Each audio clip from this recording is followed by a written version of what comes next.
But the senator, while indoctrinated, could not explain his toxicity.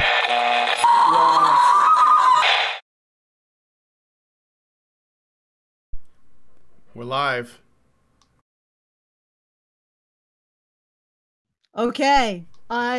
Sorry guys. Coming to you live from deep within a windy and icy and also sometimes laggy and not on time radioactive meme land. We are the survivors of the alt-right apocalypse, the few, the brave, the bitchy, once more wading into battle against the lobster hordes with Rantzerker, whatever the number this one is. 110! 50, we're at an 100, even number. 110. 50 okay, Shades of Fido. Right. Yes, 50 Shades of Fido, feminist analysis of the dog park. All right, this is a little bit meta because we already know that this is by the same hoaxsters that did the conceptual penis.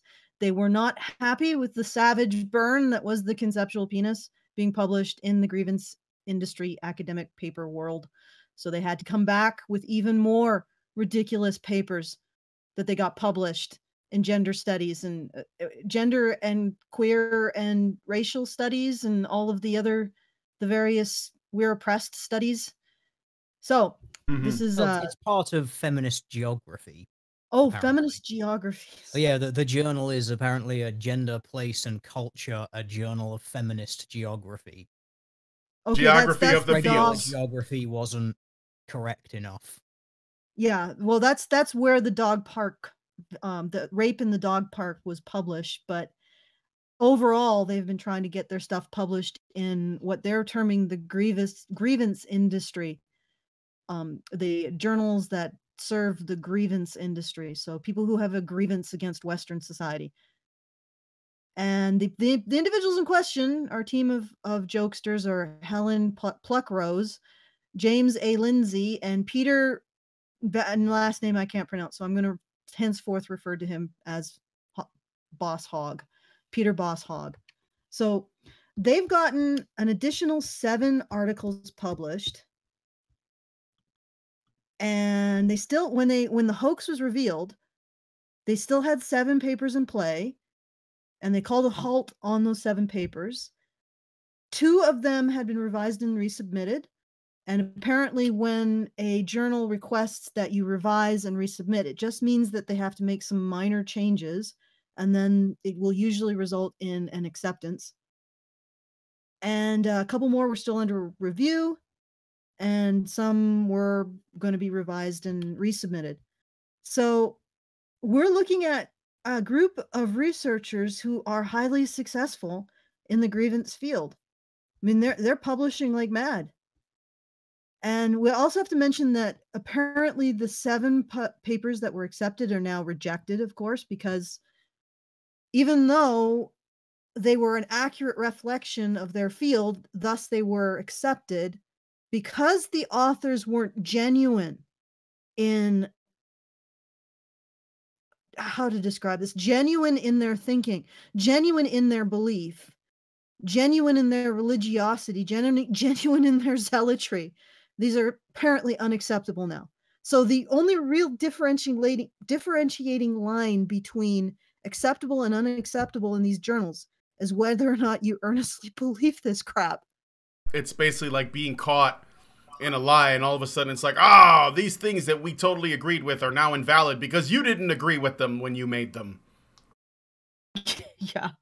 These things that we presented as authoritative in some kind and capacity are no longer authoritative because the person advancing them didn't believe them genuinely. I mean, would that matter with any other kind of science? Like if a bunch of hoaxsters did a paper on, I don't know, wavelengths, and all of the science was correct, and then they said, oh, wait a second, we actually believe that wavelengths are painted by gnomes, not actually, they don't have any electromagnetic properties. Would they withdraw the paper because of the insane beliefs of the author? Or would they say, well, the science is correct, so it stands? I don't know, Teal dear, what do you think? Well, normally if you are factually accurate, it doesn't matter what your beliefs are, the facts come above that. It's why you have quite a lot of very in-depth scientists and whatnot who still believe in God, and their belief in God doesn't cause their scientific work to be retracted. But in this case, whether or not they actually believe genuinely in what they're saying did cause it to be retracted. Not the factual nature of the science, just the fact that they didn't believe in it. So all of this stuff that's being presented, all of this stuff that was accepted by this hoax group into the grievance industry journals, all of it was acceptable to them. All of it represented their core values. All of it represented whatever standard of factuality that they hold these papers to. This was their stuff. This was their jam. They said, yes, this is great. Let's publish it. So this is a representation of their thinking, even if the authors didn't believe it themselves. This is as much of a representation of the thinking of the grievance industry, journals, in their research, as the stuff that we've covered in this series before with Fielder. Like, was it the semiotics of the beaver? Is that what it was titled? Something beaver? Something along those lines, all about the human beaver collaborations and how a trans beaver mentality, or trans beaver raising the consciousness of the trans beaver. And then there was another one, the feminist water lily. Yep. Like, this stuff, they're going to turn around and say, oh, well, this doesn't reflect the field because they didn't genuinely believe in this. Well, it does reflect the standard of factuality, the standard of lunacy that's being published in this field. Yeah, it's a paper full of complete lies and fiction, and they've just said, yeah, we accept this. And then when the author says, this is lies and fiction, suddenly, oh, we don't want this in our journal. But it's like, oh, but you were fine with it being in your journal until it was revealed that it was lies and fiction. Yeah. Okay, great. Well done. That just kind of proves to you how dogmatic these things are. It is literally just, how can you make basically women the victim of something, or how can you turn something into a victim or something into an oppressor somehow? And you can just write anything, and as long as you write it with a completely straight face, you can get it published. Exactly. So the only real dividing line is a genuine belief in what you're writing, which, incidentally, I'm not convinced that the person who wrote the semiotics of the beaver trans relationship really did genuinely. I think they're padding out their CV with that one. Yeah, but this is the thing. It's so difficult to tell now. It's so difficult to tell now between people who are just coming up with any old postmodernist nonsense just to try and say, oh, well, you know, this could be a way of looking at things and interpreting things, versus the people who are just like snickering through their teeth while they're typing out, just like, come on, there's no way this is going to get through. Like, you can't tell the difference anymore. No, you can't. This is why the statement, you know, feminism has gone beyond satire and parody exists, and why it's completely true. Yeah, and you can't. And again, apparently the only dividing line between what is acceptable and unacceptable is either faked or genuine belief in what you're saying. That's it. There's no objective reality anymore. It's just belief. Oh, this is to do with their whole creation of knowledge thing. You know, like an author's experience or a person's experience is the creation of knowledge, and that therefore that is just as valid as something that is objective. And that would probably be the pseudo-academic, pseudo-philosophical twaddle way of justifying this. It's, oh, well, they believed it, therefore it was real. Oh, they don't believe it, well, now it's not real. Yep. It ceased to be real because there's no belief in it. It's bizarre. Okay, so the one paper that I singled out for us to review today, and again, this was genuinely accepted. So factually, it's acceptable to the Grievance Industry Journal. In terms of its insight, it's acceptable. In terms of its logic, in terms of its assertions, every aspect of this was acceptable, except that the authors simply said, yeah, we don't actually believe this shit. Yep. It was completely acceptable up until the authors ended the paper with the word lol. Yeah. Burn. Winky face, lol. So, but this paper, the one that I pulled out, was the one about rape culture in dog parts. Rape, well, I guess parts doesn't matter. Yeah. Can I read the title? I could do the readings. I'm good at that. I just wanted to explain why I pulled it out, because eighth grade was good for me.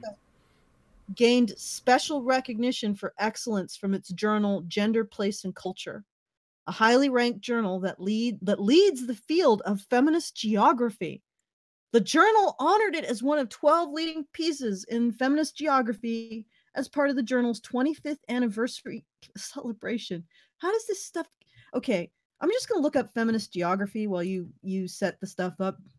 Speaking of feminist geography, oh, it's already, I already have it on the screen. Speaking of feminist geography, I pulled some other articles too. So before we get into the dog park one, I want you guys to see the titles of some of the other studies that these people made, so you can see how retarded it is. And they only became retracted, like Alison said, after the people in academia found out that the people who made it did not actually believe what they were writing themselves, and they were using it to troll them. So up until that moment. All right, so here's one. Glaciers, Gender and Science, a feminist glaciology framework for global environmental change research. Yes, Glaciers, Gender and Science.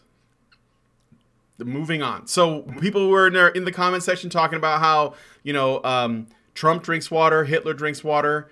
Don't you think that that's suspicious? The glaciers. And that's also speaking of feminist geography, huh? I mean, it's more like feminist geology, but... just as ridiculous. Oh God, sorry. I was just reading the abstract. I'm just reading. No, I'm just reading the references. Cited the papers that this paper cited. Some of them are really funny. Let's see. One of them is literally titled "Fucking Geographers." Like, fucking geographers or the epistemological consequences of neglecting the lusty researcher's body. That was a citation for this dog park rape paper. Oh, the dog park thing. Okay. Wait. Is this a citation or a letter to Penthouse? Or actually a letter to some sort of, like, academic penthouse? A penthouse for academics. Oh, like, I don't know. It's... Oh, I was just reading that. It was just hilarious. I just wanted to see if there were any which were, you know, like really obviously from the postmodern generator or linked to someone's C drive or something. Yeah. Because that's what happened on like the conceptual penis paper. I wanted to see if that was there. But yeah, it's apparently it's Valerie DeCrane 2017, fucking geographers. Okay, all right. But these are legitimate citations. I don't know. I've not checked them. But if they are legitimate citations, doesn't that actually not make the paper retractable because they're pulling from real?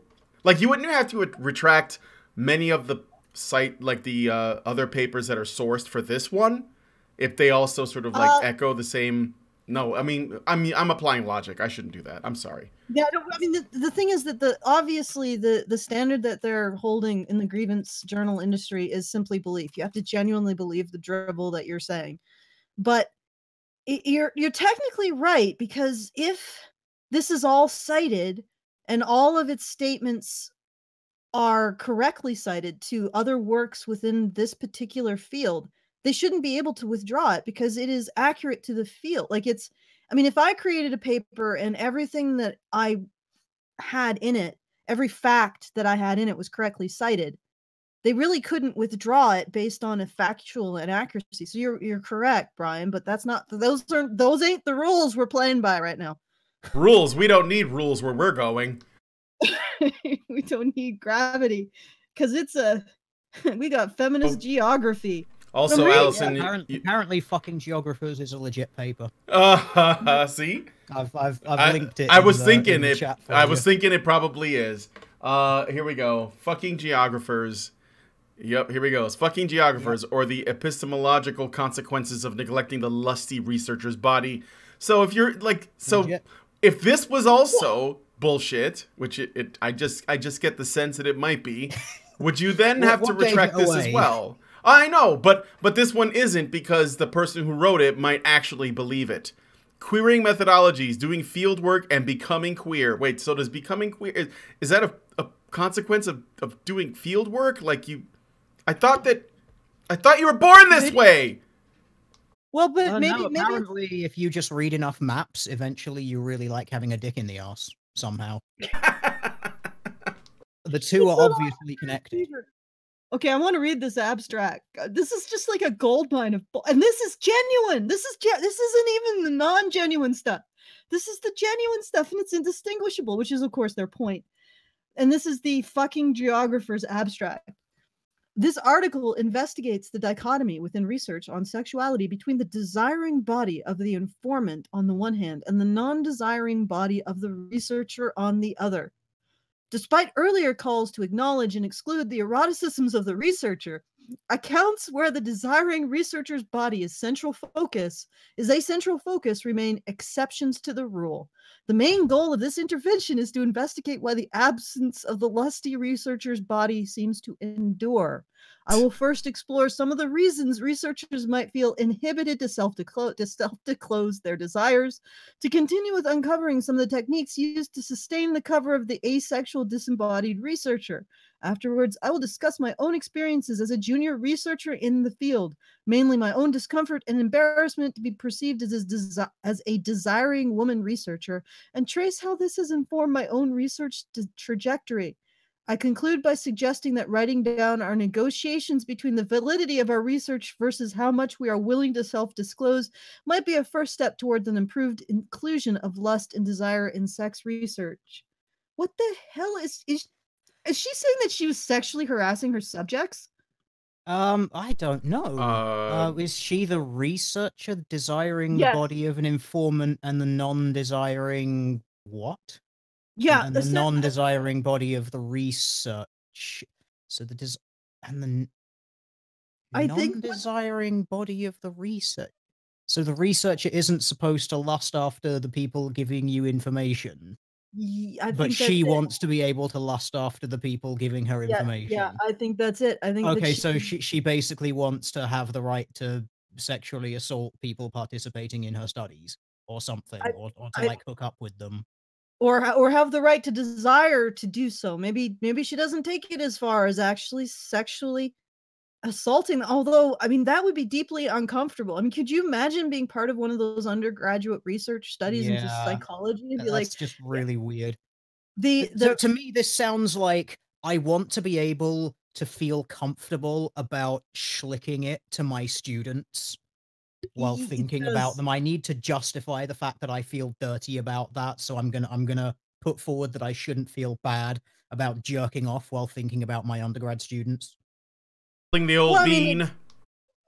Technically, they don't specifically say that she's doing this to her undergraduate students, just the people. That's just the impression I get. Yeah, I know it is a very strong impression. The desiring body of the informant. So I'm guessing these are like sexual surveys.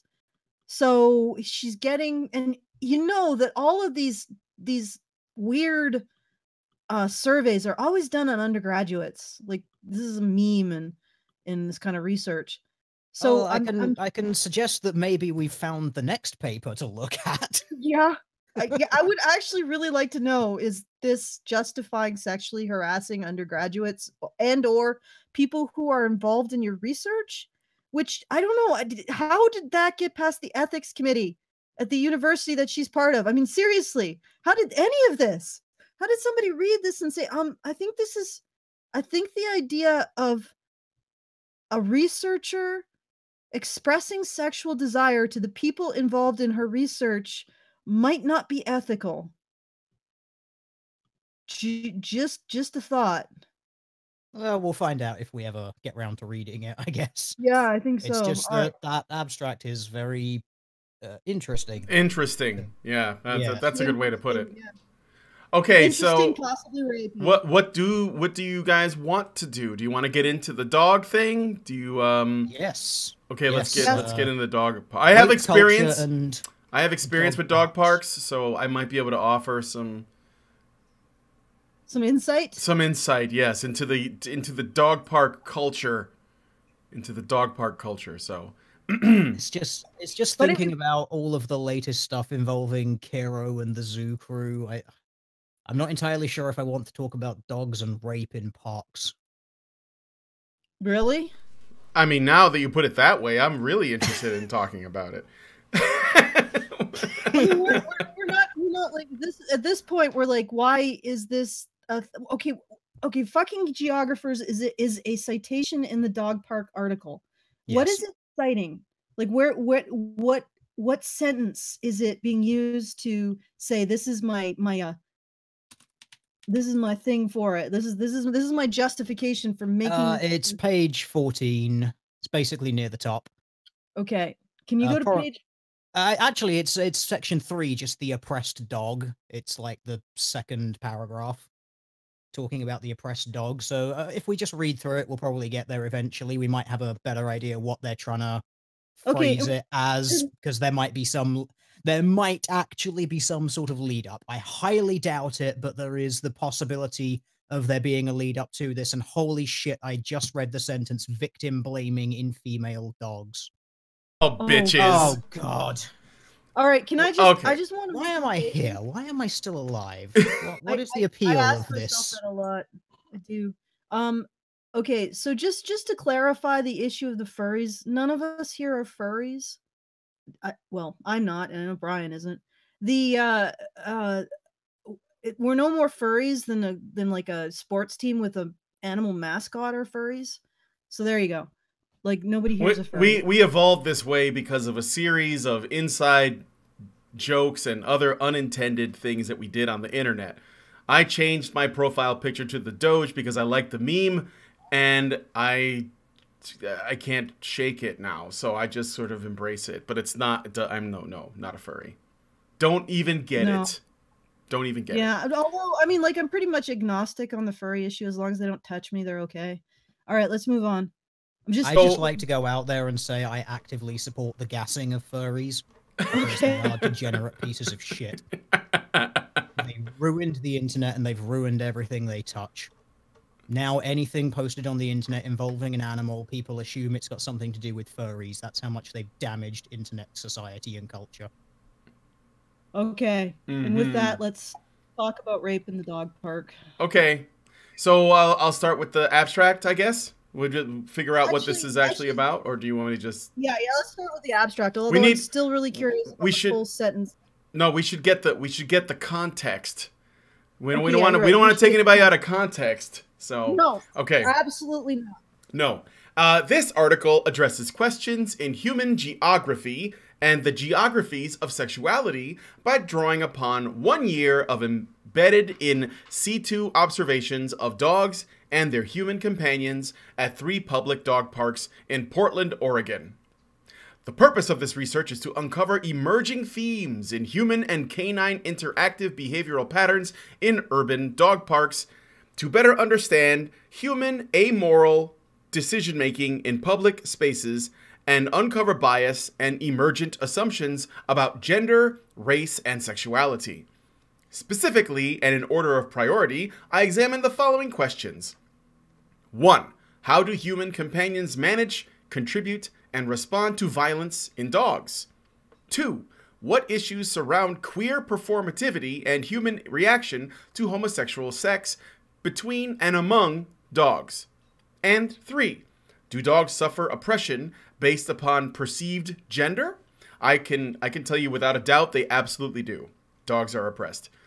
It concludes by applying Black feminist criminology categories through which my observations can be understood, and by inferring from lessons relevant to human and dog interactions to suggest practical applications that disrupts hegemonic masculinities and improves access to emancipatory spaces.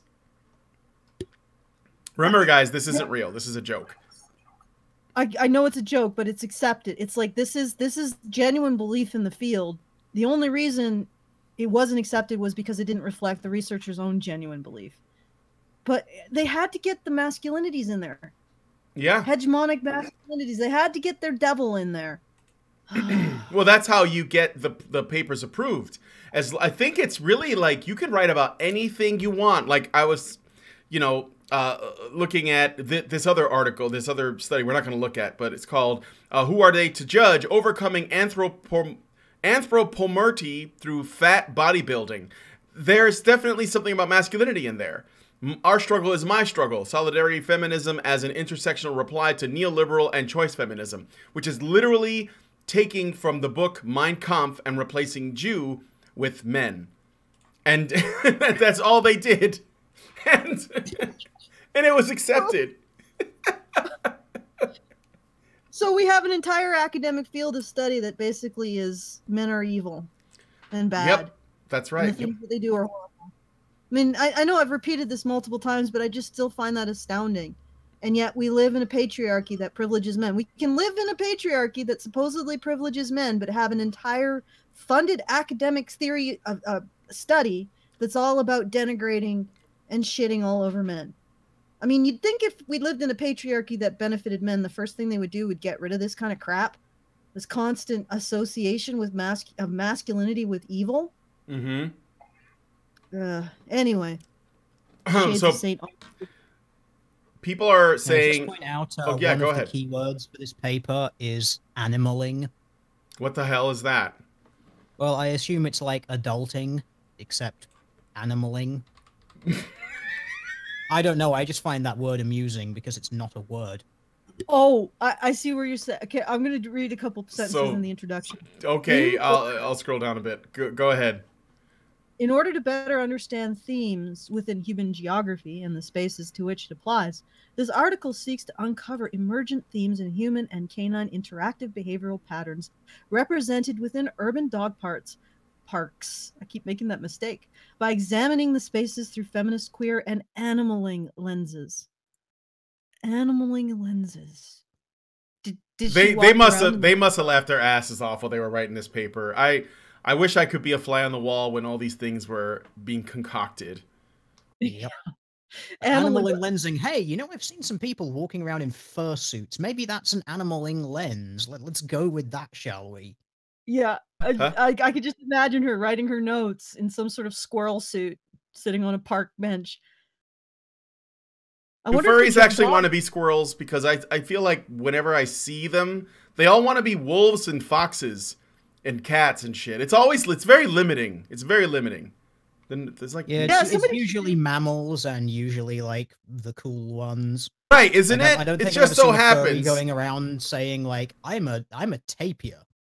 Yeah. Yes, exactly. Nobody wants to be the tapir or like the mole rat or something, like some of the really ugly looking mammals. Worm. Yeah, or like the bats that are really fucking ugly looking, with the noses turned up. Yeah. Well, I'm wondering if there's ever going to be I've got to admit, I did once troll a furry convention by wrapping myself up in silver duct tape and just walking around telling everyone I was a tapeworm. Or a cocoon. You could go as a cocoon. Maybe there'll be a future feminist paper that actually investigates a furry convention and brings all of this bullshit to it.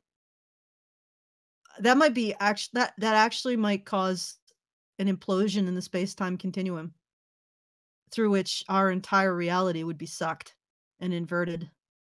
Maybe they shouldn't do that. Actually, come to think of it, it might be too much of a disaster. But I shall continue.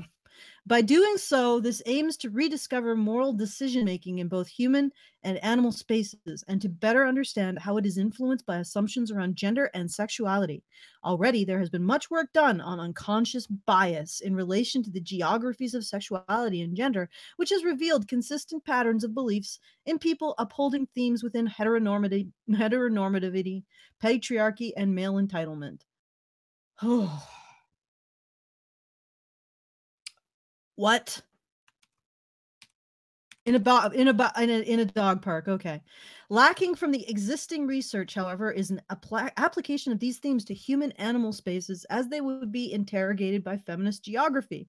Further, as people are exceptionally skilled at hiding these biases in daily interactions, even from themselves, and uncovering them has required a variety of methods. Here I propose another such method for uncovering unconscious bias around gender, sexuality, and race and their applicability in the unique urban spaces in which humans and animals intersect. Okay, well, this is getting interesting. Wait, intersect? What? Yeah, well, in a dog park, basically. This is all just word salad. Actually, you know what? This is surprisingly clear compared to the other stuff we've read. I just realized that I am actually understanding these sentences. It's not as it's not quite as postmodern as the other ones. I think that these, in order to save their sanity, these professors had to write in English, and it ended up that, you know, because the thing is, I think the further down that rabbit hole you go, the more likely that you're not going to return. So they have to like write on the edge of that stuff to like make it convincing, but they also have to make sure the sentences make sense to themselves so that they can get like this hoax out effectively. But it runs a risk of being exposed because the writing is not quite enough to summon, you know, an elder god into this plane if we read it out loud. So that's why it's clear. It's Shib Niggurath isn't like coming through right now. I'm sorry, Shib Roth of color. Okay, all right. I'm just looking at this. It reads like there's the actual ability to form a thought writing this. I'm surprised that I'm surprised that it didn't trigger any red flags with the reviewers of these papers. I mean, this, like I said, I'm reading this and I can actually understand what they're saying the first read. This is unusual for these papers. In fact, this actually, to be quite honest, considering the only reason why this was rejected was because the people involved didn't genuinely believe what they were saying, even though everything is cited, so it all should be quote unquote factually accurate to the field. So there shouldn't be any reason to reject it based on the beliefs of the actual creators or the actual authors. Like, you don't reject other scientists' research based on their beliefs. There should be no reason to reject this research. This shouldn't be rejected. This should still be standing in its entirety in the field, because there's no legitimate reason to have rejected it. The beliefs of the scientists who authored it are irrelevant.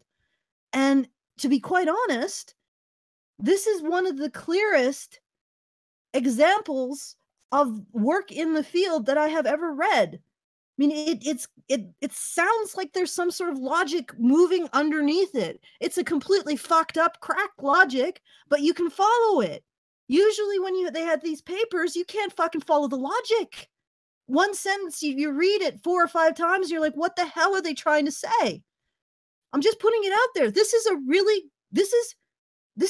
solid work. I mean, accepting the underlying premises and logic, which are all nonsense, this is really solid work. This shouldn't have been rejected. This is the best work I've seen in the field. The clearest, most concise, most explained. And that's just the first couple paragraphs. Am I blowing too much smoke up this paper? Well, I mean, I get what you're saying. Like, in terms of structure and readability and like delivering the message, it's the best one yet, and it's the hoax. That's the irony of it. They haven't referenced like half a dozen other things with no explanation of how they connect. I think the difference is that when people were writing this one, they were just trying to have fun with the absurdity of writing these kinds of papers. But the actual papers that we read were trying to make a grade, so they had to, like, you know, you probably needed to get a certain number of words, a certain number of pages, and a certain number of sources had to be cited in order to be considered for, you know, to be considered an academic paper. And so they're like just filling it with stuffing and filler and bullshit to like make it, you know, bigger, because ultimately the argument that's being made in all of these papers is something you could probably sum up in like one paragraph, right? But they have to, men bad. Yeah, women good, men bad, women oppressed, men not. You know, we need to like make men essentially work in fields beneath women, but give all of their money to women at the same time. So that's the world we need to have. So yeah, but the thing is, but they would have the same constraints. What's astounding me is the hoaxers are actually seem to be treating this with more, like, treating the process of communicating shit through language with more respect than I've seen in this. Yeah, because I think it's because they're smart enough to know it's bullshit, and so that means they're smart enough to be able to write a good paper talking about something they have no interest in and probably just find retarded, and they're able to enjoy it more than the people who are actually taking this seriously. Because I don't want to say they're dumb, but I think that they're NPCs. Let's put it that way. So if you got an NPC to write a paper, that's what you're gonna get. Okay. It could just be a result of these people writing in other fields. Like, I don't actually know what it is that they do. But generally, I find the more accurate and better papers tend to be explained in more simple language so you can actually understand it. So I think it might just be a writing style that they've developed over however many years so that people can actually understand what's being said rather than hiding behind all the obscurantist bollocks that a lot of the really dumb motherfuckers put in their papers basically to appear smart. Like, I think there might be, it might either be that, or it might just be that they don't feel the need to try to bamboozle people with unnecessarily big words. Yeah, I would say that too. I mean, if you're dealing with complicated concepts, you try to reduce them down to the simplest manner you can. Of course, I'm the one saying that, so lots of people listening are like, yeah, right, Alison. Well, it's true, though. I mean, if you look on my channel, we've looked at you know, full-on drug studies, how chemicals work and are affected in the brain and things like that. And it's all written in really simple, really clear language. But then you go over to the feminist stuff and it's just suddenly like, what the ever-loving hell am I reading? It's just word salad. Like, it is as impenetrable as is possible. Exactly. And it's by design. Do you want to take the next paragraph? Can we do the super chats, because they've been kind of building up and since we started? Oh, really? We got some super chats. Oh yeah, we got super chats. Ignoring us. No, okay. I was just waiting for like a good place to put them in there, and you guys can keep sending them if you like. I'll read them out. I see how it is. I see how it is, Brian. The woman was about to speak, and then you decided to insert super chats in the opening. Yes, you were. I see the creepiness that's going on here. You were being interrupted by money.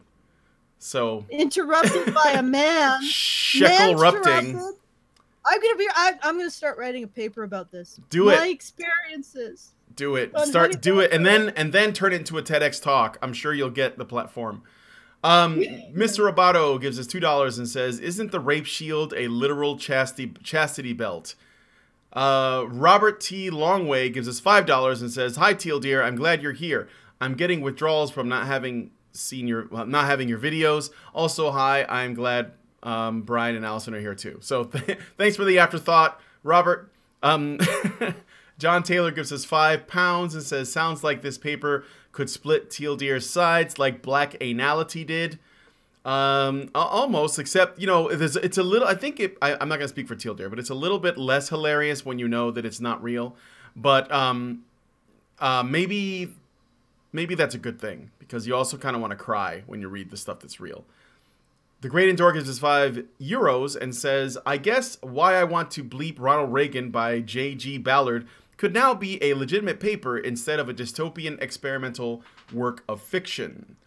And then lastly, we just got this one. The DCV Titan gives us $2 Canadian and says, "Mansplaining Alison's Struggle." So he's giving you a title to your paper. Mansplaining Alison's Struggle. Okay. Mansplaining on my own show, Alison's Struggle. Yes. Mansplaining on your own show, on the channel that you run, your struggle. The takeover is happening, guys, little by little. Okay, so, yeah. So, were you asking Teal Deer or me to take the next paragraph? I was actually asking Teal Deer if you would like to take the next paragraph.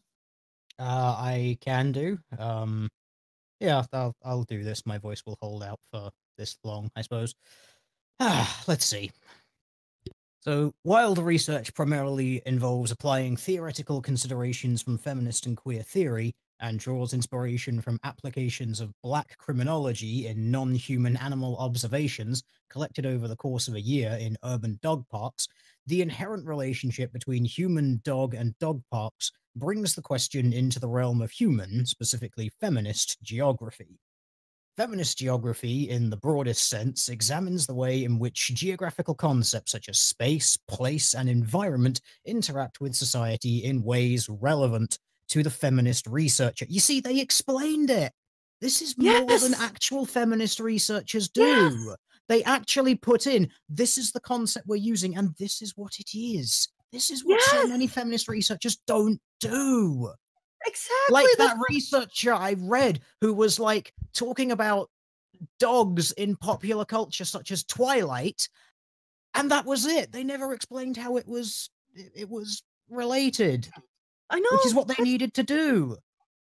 I mean, look at this. They've explained the concept that they're going to be using and how it applies to what they're doing. I mean, right there. The people who reviewed this should have realized that this was a hoax. It's too clear. It makes too much sense. I mean, you have to accept the ridiculous premises, but after you accept the ridiculous premises, they're actually exploring the premise in the way that someone is in a legitimate way. Like the premise, again, is just absolutely absurd. But they're taking it, they're saying, okay, this is the premise. Now I'm going to approach this in a way that's legitimate, assuming the premise, even though the premise is absurd. And this is what they've created. They're explaining their terms. They're explaining how their terms apply. I swear to God, they should have had a red flag. This is too well written. Remember, though, this paper in particular gained special recognition for excellence from its journal. This might be why. Yeah, this might be why, because it's clear. But it got special recognition of excellence from its journal, Gender, Place, and Culture, a highly ranked journal that leads the field of feminist geography. So I think that's the reason it was awarded something. This was so good, so clear. So yeah, that's this is. Oh man. You know what needs to happen is that more and more scientists need to become hoaxers in the grievance industry. That's right, guys. Every single article. Yeah, the fake article. Paper, the fake hoax paper, won an award. Yeah, it beat out real papers. Every single article in the grievance field. Every single one. I'm telling you, researchers, the only way to get rid of these people is to do this. You all need to start writing articles in this field, getting them published to the point where hoaxes are 90% at least of what's being published. And then you have to reveal the fact that you don't believe it. I mean, it'd be a massive troll. That's the only way to get rid of these people, is just humiliate them and do it better than they do it, because these three people have done it. They have taken this field and they have done it better than the people in the field. And they don't believe a word. Just saying. That's what needs to happen. Fight back. Do you want to continue, right. Tilder? Yeah, all right. So, yeah, where were we? There we go. Over the last few decades, feminist geography has emerged and developed a number of internal debates about the role, meaning, purposes, and goals of applying a feminist lens to questions in human geography. Even by the late 1990s, these debates had grown by a considerable degree, and they continue unabated today. This study is not meant to resolve these disputes so much as to contribute to the rich and fruitful vein within feminist geography that understands gendered constructions and oppressions in its relationship to certain physical spaces set against specific places and situated within particular environments. In particular, it delves into the space of some urban dog parks and explores the way the cultural expectations defining such spaces contribute to gendered assumptions and oppression, including of human women and non-human animals, here dogs, with the hope of delineating the features of a surprisingly oppressive and violent space. Dog parks. Okay. Surprisingly oppressive and violent. Surprisingly, yeah. I mean, there sometimes, fights, like little scuffles break out. Yeah, it happens, like a playground. You mean between the dogs or between the dogs? But okay. Yeah. I mean, I've never seen altercation with a person. But yeah, with dogs. So I guess what we're seeing is the dogs are expressing their internalized canogony, their internalized self-hatred, because really it's the humans that cause the oppression, and specifically white humans like you, Brian, that cause the oppression. White straight male humans that cause the oppression of dog parks. So when a dog is violent to another dog, it's an expression of their oppression by the white cis patriarchal normative hegemony toxic masculinity. It spills down from up on high. Yeah, exactly. All right. So again, I'm struck by the fact that this is actually very clear. And also it's approaching a real literature review that looks at the state of the overarching field and says, well, this is where the state of the overarching field is. I mean, I don't remember this happening in the other papers that we read. Just so people know, when you write something like, when you write a research article or a thesis or something, you're supposed to do a literature review that reviews all the relevant studies, or as many as you can find, the relevant studies and stuff that's going on in the field, explain what's happening in the field, and then situate yourself within it. And this is something that I haven't actually seen with a lot of the, correct me if I'm wrong, Teal Derad, because I might be wrong, but I don't remember seeing that. No, clearly stating what it is you're exploring, what it means, where it's situated in the field, the other research into what you're doing. I mean, before, I haven't seen that in the other papers. This just absent. In favor of a word salad, or just saying, well, I went to this I don't know, burlesque show by these people once, and that really inspired me to do this thing that I'm now doing. Ugh. So once again, I'm not surprised this got a award or a recognition of some kind, because it actually follows the format of a paper is supposed to follow, which is, it's really remarkable that other papers that don't even follow this format aren't even as well constructed as this paper, and yet have the same lunatic premises get published all the time in this field, and they're still there. I mean, literally, this is a paper that was a hoax, and it got a reward because it's so well constructed.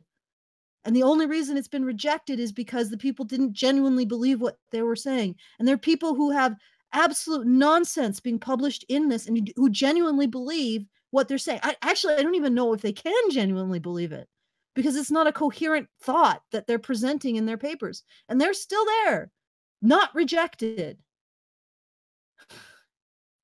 Amazing. Indeed it is. I got more super chats. Oh, shut up with the super chats. They keep sending them. Okay. You want me to do it? Well, okay. I got excited there because they were saying that they were going to explain their unique approach. Yeah. I propose for uncovering unconscious biases, a unique approach for uncovering unconscious biases around gender, sexuality, and race, and their applicability in unique urban spaces in which humans and animals intersect. The fact is that I'm actually sort of excited by what they're about to say, because I know that they don't actually believe the premises. So there might be some sort of interesting insight in here. An actual insight, not just a bunch of word salad being thrown together. Well, we could skip to that part because it's like 2:53, and we've just started. We're still in the introduction. I don't know if there's a way to jump to that, or if you want to just read through the whole thing, or what. Well, okay. Okay, so they're proposing a method for uncovering unconscious biases. Are they simply saying that going into the dog park itself is going to be uncovering an unconscious bias as expressed through the interactions of dogs and humans in a dog park? Or are they saying that they have another additional methodology for uncovering unconscious bias? I don't know. Like the aforementioned squirrel fursuit. Okay. Read your super chats. Okay, I'll read the super chats. Okay, so Altair Mawat gives us $2 New Zealand. Thank you, sir. Ma'am, I don't know. Zir. And says, crowdfunded Mars colony, MGTOW TM, who's keen? Okay, good luck. I hope it works out. I still want a MGTOW Congress personally, but that's a whole other thing. Tyler Preston gives us $5 and says, the only way for any of this to make any level of sense is for if it was written by one of the aliens from They Live. But the thing is, Tyler, this one makes more sense than any other paper we've read, even though we know it's got a bullshit premise. So take that from what you will. The Great Indoors gives 1979 gives us €2 rather, and says Man Kampf by Alison Tiemann. So another suggestion for title of your paper, Man Kampf. The DCV Titan gives us My struggle. It's a man struggle. Isn't that what it means? The DCV Titan gives us $2 Canadian and says coherent thought. Get it? Thought. Tatsumi Tui gives us $1.99 and says we pays it, he says it, Hannah. It's Alison, not Hannah. And Jesus Christ! I know. And Serathis gives us 400 huffs, whatever those are. Hungarian, maybe? I don't know. Huffs. And says, do a show about the Polish film Sex Mission. Okay. I don't know what that is. We'll look into it. Sex Mission. Okay. Okay, so I've read a little bit ahead. And I think that the next couple paragraphs could be safely skipped. What do you think, Teal? Do you have any problem with this? Are you still alive? Oh, I've skimmed them, and yeah, I think we can get by it. Yeah, I think so, because it's just a little bit of there's the history and the geography things, and Doges are oppressed, and okay. Yeah, I would say that the next paragraph we should read is this one, and I'll read it. In particular, regarding the interaction of human beings and animals both inside of and apart from physical space, humans project their moral beliefs and assumptions onto animals, yet also consider animals outside the moral sphere. In public spaces, we see this failure when we consider spaces neutral, rather than gendered, raced, anthropocentric, or otherwise bound up with axes of oppression. In animals, we see this inconsistency when applying human morals to dogs by calling them loyal or disobedient, or referring to cats as self-sufficient or arrogant, yet accepting behaviors like fighting and torturing small animals as value-free and natural. What? You mean that she's saying that we're not... I know what she's saying. Like, she's saying that because we, like, when we interact with our animals, we sort of project our values of, or behaviors onto them. So when a cat behaves a certain way, we presume them to be arrogant or self-sufficient or dickish. But yet at the same time, if a cat catches a mouse and tortures it before eating it, or maybe never tortures it, we consider that to be normal and natural behavior for cats. We don't actually judge them morally on those things. We just say, oh, it's so funny, my cat left half a mouse in my shoe. So yeah, actually, I also want to pull up the paragraph before the quote, because they're actually I'll just read it. Indeed, theoretical and empirical research into critical facets of human geography has already uncovered much of the underlying reality of how people and cultures construct gender, race, and identity. Gender identity, race, and other features through the use of spaces and places, perhaps most profoundly within McCritterick. McCritterick's cornerstone observation is that the fundamental nature and use of public spaces is intrinsically bound up with the ways in which we have been led to understand the hegemonic presence of the white male subject. This problem manifests both in actuality and in concept. It's consistent throughout both history and geography, and is intrinsically manifest in the materiality of everyday spaces. Here I introduce instead the parallel concept of the oppressive human, and relationship to that of the oppressed dog, which is subjected to the often speciest, typically anthropocentric, hegemonic presence of the human subject. Okay. If you have a white male husky as a pet, like a floofer, for example, is that still considered a white male? I don't know, like, or is that only for humans? Maybe we haven't gotten to that part yet. I'm not really sure. Well, they seem to be suggesting that there's an inconsistency when applying human moral values to dogs, when we call them loyal or disobedient, but then we don't judge them for engaging in animalistic behaviors like fighting and killing mice. So maybe I'm not quite sure where she or he is getting with that, or are they suggesting that maybe we should apply?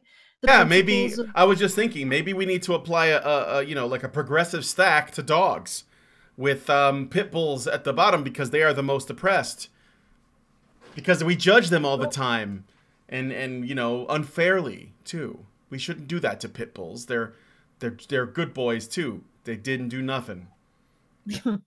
Okay, well, maybe we can get an answer in the next paragraph. You want to read it? I'm talking to Brian. Okay. You, Brian. Sure.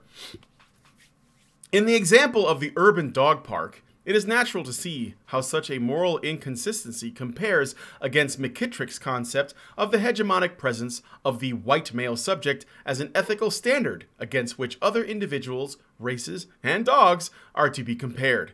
As such, human relationships with both human-animal spaces and animals themselves provides a richly revealing double sight of morality and amorality.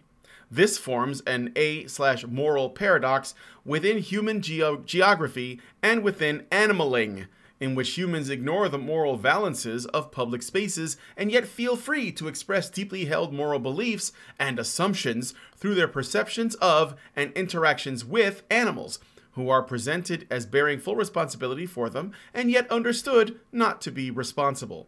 To this end, recent studies in feminist geography have uncovered greater depths of the constructions of race and gender within spaces, including public spaces. Likewise, ethnographic research in social psychology, animal-related discourses, and animaling have included targeted investigations of how and when animals interact with human companions in urban environments.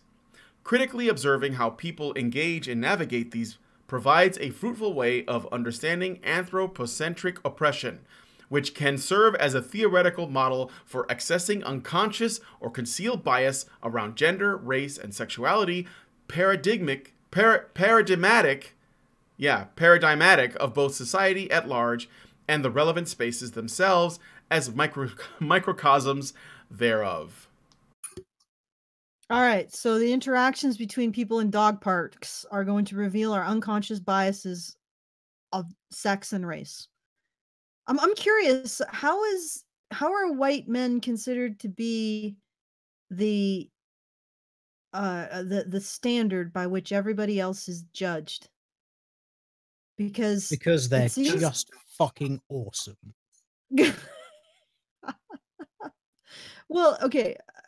Straight white males, this actually works very well with the intersectional feminist theory. Straight white males are considered to be the norm. That's why they don't have a culture. They are just straight white males, and they are the thing by which everything else is compared. And that's totally not them doing it. It's everybody, especially straight white males. It just occurs to me that isn't how straight white males have affected or harmed or failed to benefit every single other group, isn't that the entirety of this fields? Like, I mean, we have an entire branch of academic knowledge devoted to how straight white men have failed other groups morally. Yep. So wouldn't that suggest that the moral standard of our society, that our society chooses to support an entire academic field that judges white men by the benefit of other groups, wouldn't that suggest that the moral standard of our society is not white men? I mean, we don't have an academic group, we don't have an entire academic field, presumably a lot of financial and intellectual investment, analyzing how black people have failed the white man, or how women have failed the white man, or how gay lesbians have failed the white man. I mean, so if the white man was the moral center of our society, you'd think that would exist. But it doesn't. It's just that they consider themselves to be the oppressed underdog, and everyone else is doing the white man thing. Who's they consider themselves? Well, the academics who write that sort of shit. It's like all of feminism. It's like they're always the underdog, which is why they can get away with everything, because everyone else is the one doing the bad thing. They're always the one true good person. But the thing is that this is what so frustrates me. There's these fundamental assumptions at the heart of these statements that are provably false. If we actually lived in a society where every other group of people was judged by the moral standard of the white man, then we would have an entire academic institution devoted to gobbledygook about how black people are failing white men, or how women are failing white men, or how queer people are failing white men. Well, yeah, but that's what all of academia is, except for these people who write the papers in their mind. Oh, but the physics, there are no physics papers on how. Okay, there was one guy recently apparently fired from CERN, I think, who said that there is no prejudice against women in physics or mathematics. There's in fact an actually pervasive systemic prejudice or systemic bias against male mathematicians and physicists when it comes to getting jobs, and it's actually provable. He presented statistics to prove this case, and he was freaking fired, or he was removed from his position, or he was removed off of some board. I don't know the specifics, and I apologize for bringing this up without knowing the specifics. It was extremely frustrating. But how can they say that a person like that represents the status quo when the status quo works so aggressively to remove him? I mean, because you can use even the counterexamples. You can point to counterexamples where men have actually presented the argument that maybe something is failing white men, and they get kicked out of the institution. You can't even present the argument, not even as a thought experiment. You can't even allude to it. So how is it possible that we live in a society where white men are the moral standard when white men can't even talk about how they're being morally transgressed against? That's what I'm saying. It's like because when those white men get kicked out of those positions, that's the underdog finally being able to have an impact somewhere, but they're still the minority position somehow. Can I show you guys something? It's okay. What I shared with you guys the screen of the OBS, right? Okay. Okay. I'm gonna turn on my camera. Okay. First, Jojo, Max, come here. These are my. Are these oppressed? I don't know. Jojo, come here, buddy. What's that in your mouth? I'm just gonna show you something real quick. Jojo, sit. Hey, sit for me. Come on. Sit. Oh my God, you're seeing it here on Honey Badger Radio. I know, it's live, right. You're going to see the... Jojo, look at me. See Kyle. Oh God, no! One other thing I want to show you, too. This is something I found in the store. This is a teal deer. For real. No, he's already done it, babe. He's already done it. I found one in store. It just so happened to be a thing that I found. So I thought I'd show it to you. But, that's my dog oppressor. Or maybe I'm oppressing him. I want everybody to see how Honey Badger Radio promotes the oppression of dogs by the white man. Brian? I made him do it. He doesn't have a choice. Yeah. What do you want me to do? Want me to do it again? No, that's okay. Okay, I won't do it again. I think we've illustrated our moral depravity enough. I'm just saying that the opinions of the opinions of Jojo are his own and do not reflect those of Honey Badger Radio. I can't help the things that he feels. When he saw what happened to Count Dankula, my dog changed after that. We were watching the videos, and he suddenly felt a magnetism towards the Third Reich. So, Jesus Christ. I don't know. I mean, Jojo is part German Shepherd, so I mean, it's not like it could be helped. You know what, Brian? You are going to get me sued. No, you can put it on me. I didn't. You could see in the video that you were like not thrilled. So. Well, I'm not thrilled because I know that this is something that that's why I'm saying put it. Show the person who did that. They're going to say that this is a white supremacy thing. Okay.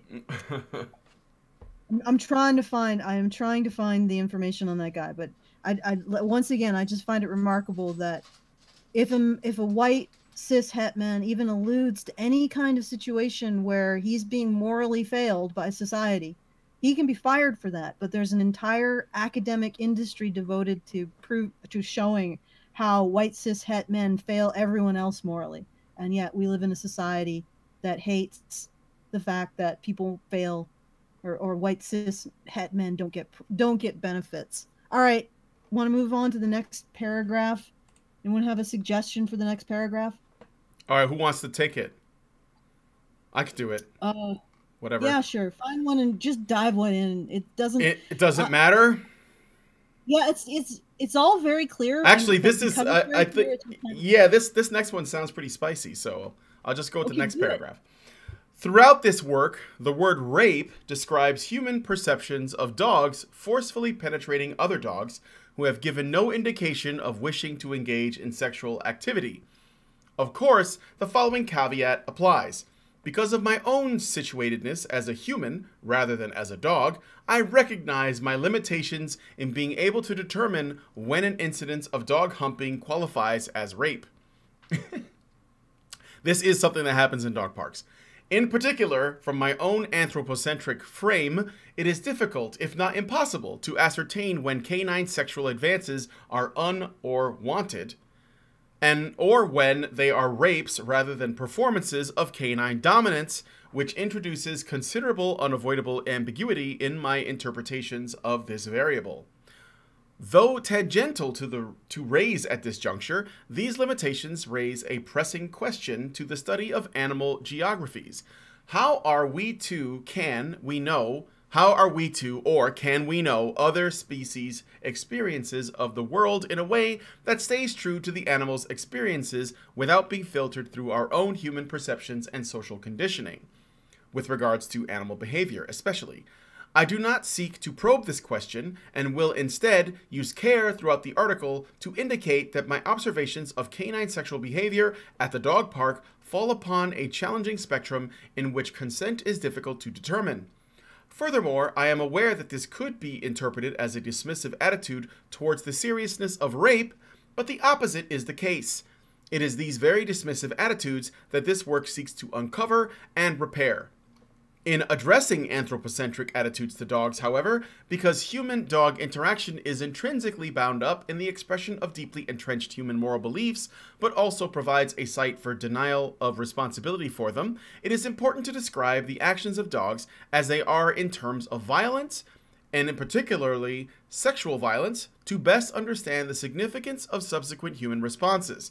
Therefore, the use of the word rape, though thusly qualified and jarring, is used following critical reflection to disrupt the human tendency to both project and deny moral evaluations in interactions with dogs, and to analyze the ways in which sexual violence arises in, quote, everyday situations within public dog parks. So I'm glad we got that cleared up, because I didn't want to hear the word rape during this paper and freak out. So. Oh, okay. Yeah. No, I'm totally with you there. Privileges were checked. You realize in the last sentence that there was a clear and unequivocal contradiction. Project and deny moral evaluation. So she or he is trying to disrupt the human tendency to both project and deny moral evaluations. Mm-hmm. Essentially, to both evaluate and not evaluate dogs morally. How do you disrupt not evaluating dogs morally and evaluating dogs morally? Those are two contradictory activities. You can't disrupt both of them. Yeah, they probably know that, which makes it funnier because it still won an award. But I think this is a good place because this is the spicy bit. I wonder how much laughing there was when someone wrote this. Because of my own situatedness as a human rather than as a dog, I recognize my limitations in being able to determine when an incident of dog humping qualifies as rape. I can imagine that there was some fucking laughter at that one when that was written. Yeah, for sure. Oh man. Okay. So there was something that occurred to me while I was reading all of this. We have a situation where these people are obviously able to construct a legitimate academic paper. And they've accepted the insane premises involved in the grievance industry. And they're saying, okay, these premises are insane, but we'll try to construct something rational regardless of the insane premise. And they're doing a good job. This is all clear. It's all concise, relatively concise. There is a little bit of word salad, but you have to give the people what they want, right? So you can follow it, and it's following the proper format for a paper. So it has a literature review. It's situating itself within the greater scope of the literature. I'm wondering if their ability to be concise and clear about all of this stuff is actually helped by the fact that they think it's ridiculous. And the reason why I'm saying that is because I think that other people who are supposedly genuinely believing this stuff at some level they have to recognize the cognitive dissonance, or try to avoid it. I think that's where Avoid it, I think. Yeah, that's where all the spewing of the word salad is coming in. They know that there are problems with their thinking, that their thinking is illogical, so they're trying to hide it behind an excessive amount of bullshit, so that they don't actually have to look too closely at the flaws in their own rationality. Whereas since this is being written by a group of people who obviously know it's bullshit, they don't have to do that. So they have the advantage of being very concise and clear about what they're doing, being logical and being rational in their irrationality. And I just wanted to point that out there. And again, I want to call to all of those academics who are willing to do something like this. You need to flood the grievance industry with these kinds of papers, because you will win all of the awards, because you don't have to actually emotionally grapple with the incredible level of cognitive dissonance represented by the grievance industry belief system. You can write at a far higher level of competence than anyone in it, because they are busy trying to prove to themselves that they're not insane. And you're not. You already know it's insane. So when you approach it, you don't have to work under that handicap. I'm just saying it. I'm curious, Steel Deer, you've been quiet. Are you still with us? Yeah, pretty much. Yeah. I mean, I just noticed that they, throughout this paper, they do actually kind of weave the obvious nonsense in with some actual legitimate points. Like the point here where they're talking about animal behavior and how you have to always kind of phrase it as is relevant to you. It's, well, yeah, you do have to a certain degree when it comes to animals. We know that there are certain behaviors which animals exhibit, and we do have to sort of twist it into a way that makes sense to us when it's something which isn't directly translatable. It's like the use of idioms or certain phrases in other languages, and people say, well, there's no real way to directly translate it to English, but it kind of means this. It's sort of the same thing with animals. Like you might get a certain animal call. It's like, you know, when you get the apes doing like the big booming thing, and it's kind of like, well, it's a message that's kind of, here I am, this is mine, stay away. It, you know, it's sort of all of those things put together. Yeah. You know, it's like we don't have one word for it, but we have to put it in those terms so that it processes to us and how our brains function. Yeah, it's this article, like Brian was saying, I don't think this article is as funny because it doesn't have the level of cognitive dissonance that the other articles have. It actually disturbingly is significantly better. The hoax is significantly better than the reality. And like Teal'c is saying, they're weaving in actual legitimate stuff because they can bring in logic. They don't have to constantly do this little tap dance around their little points of cognitive dissonance where they have to actually look at themselves and say, I'm spewing shit. This is all bullshit. This is insanity. And so they can actually bring a lot of rationality to it. So they've created an article. This group, the hoaxers, have created better work in this field. Like literally, you could flood this field with all hoax work, and it would probably improve the field. That is sad. You grievance industry scholars, you are sad fucking people. You are sad.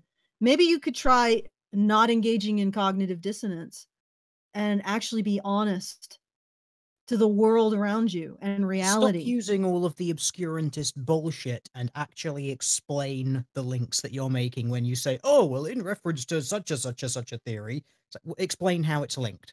Just do it. Just one or two sentences. I don't think they can. And they can't. Well, no, of course they can't, because you have to educate yourself. It's about just flashing the ring.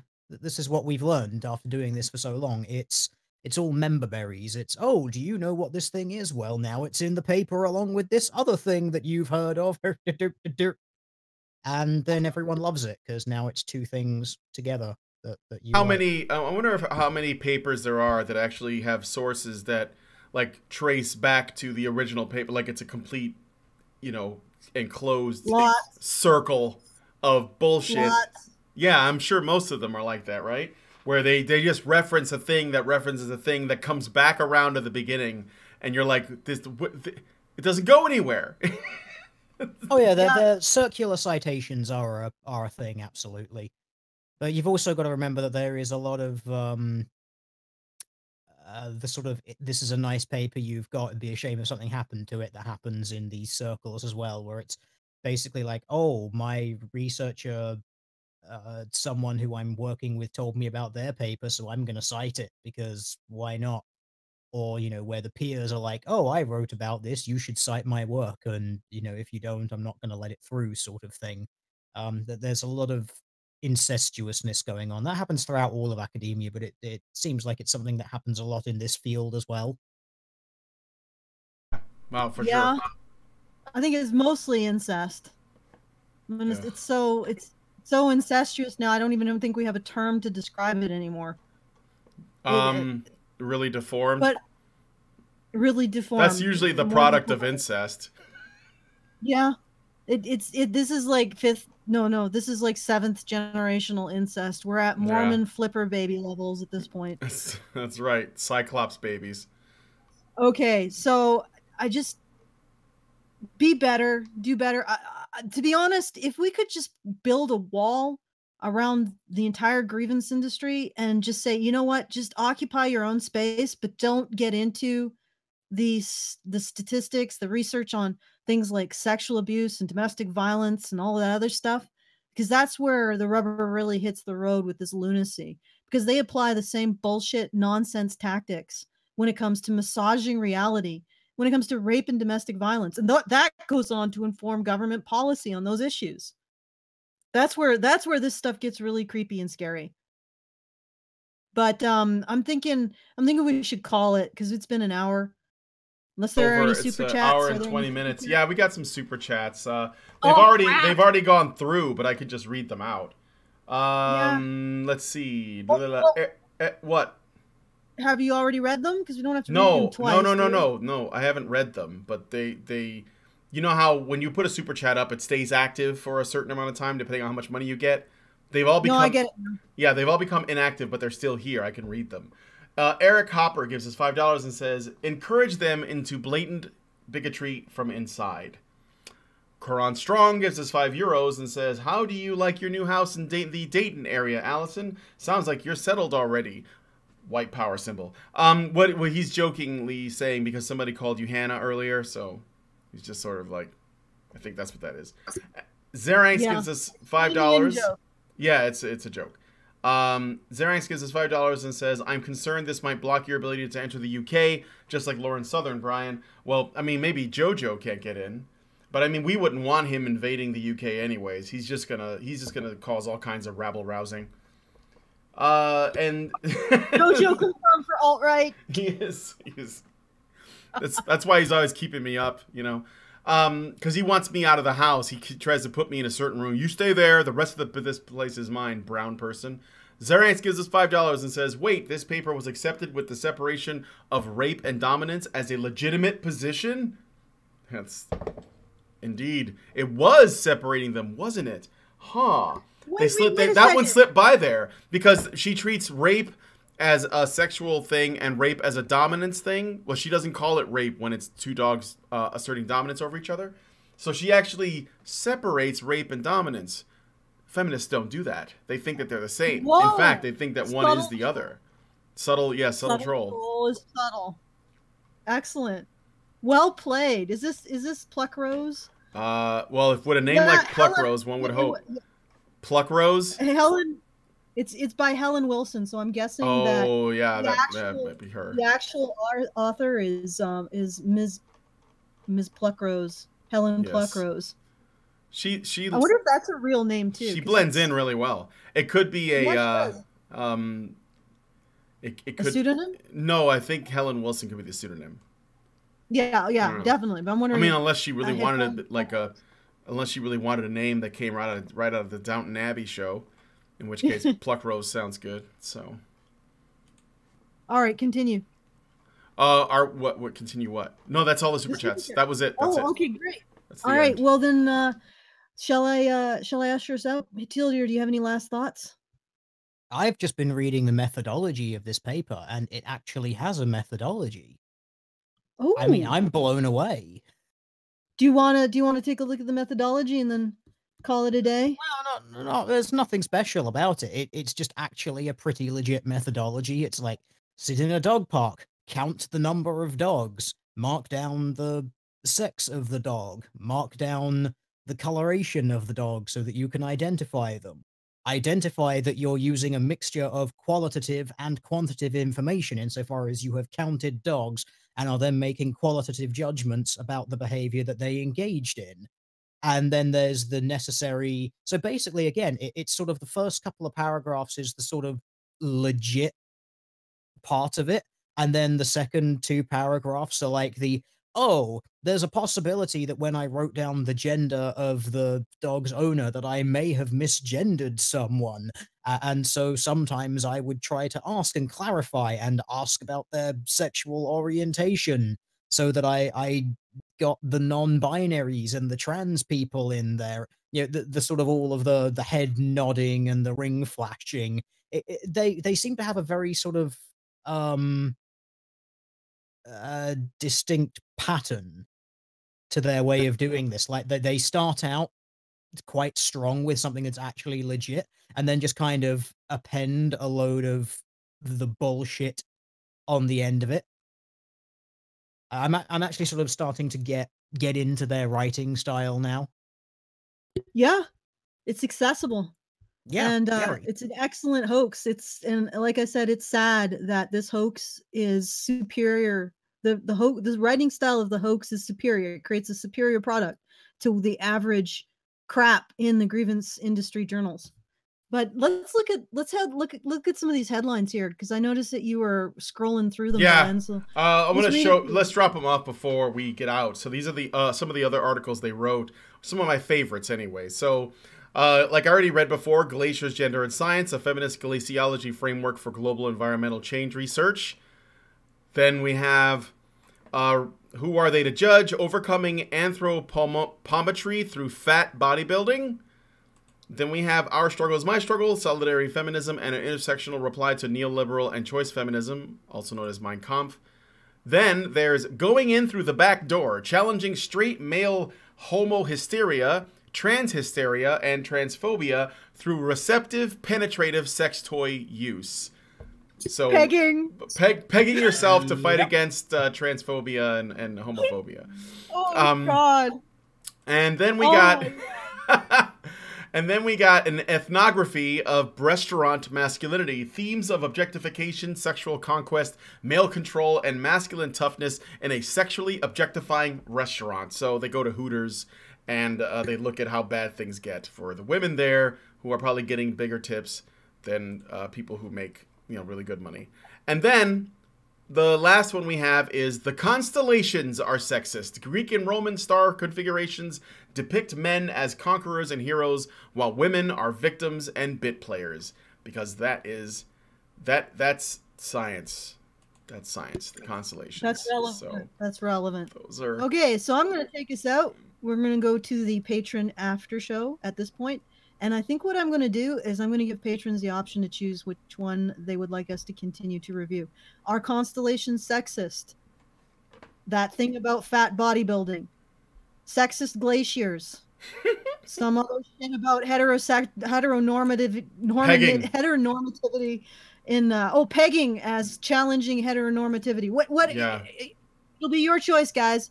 And if you want to join us, www.patreon.com/honeybadgerradio for more of this. And it's good stuff, like this is eminently readable and absurd at the same time. It's really well done. Bravo, Helen Pluckrose. That's sort of badass in a way, that name. Pluckrose. Yeah, it is. It's not bad. It's not bad. It's very literary. And she writes a good paper. Absurd and clear in its absurdity, and also very subtly trolly and poking fun at its subject matter. And I'm amazed that she managed to get it through without raising any red flags with the people who judge this stuff. Okay, Brian. All right, I'm going to take us out then. And we'll talk to you guys. We'll talk to you guys very soon. In the after show.